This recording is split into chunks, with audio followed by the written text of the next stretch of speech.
തൃശൂർ മുള്ളൂർ കായലിൽ മൃതദേഹം കണ്ടെത്തി. അടാട്ട് സ്വദേശി പ്രസാദിന്റെ മൃതദേഹമാണ് കണ്ടെത്തിയത്.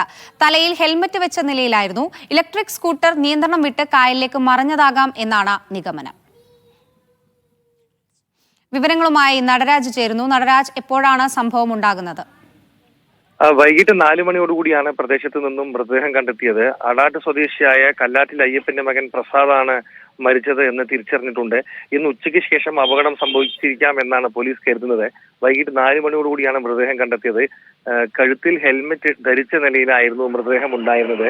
ഇലക്ട്രിക് സ്കൂട്ടറിലാണ് ഇയാൾ സഞ്ചരിച്ചിരുന്നത്. സ്കൂട്ടർ നിയന്ത്രണം വിട്ട് കായലിലേക്ക് മറിഞ്ഞ് അപകടം സംഭവിച്ചതാകാം എന്നാണ് പോലീസ് ഇപ്പോൾ അനുമാനിക്കുന്നത്. എന്തായാലും പേരാമംഗലം പോലീസ് സ്ഥലത്തെത്തി മേൽ നടപടികൾ സ്വീകരിക്കുന്നുണ്ട്.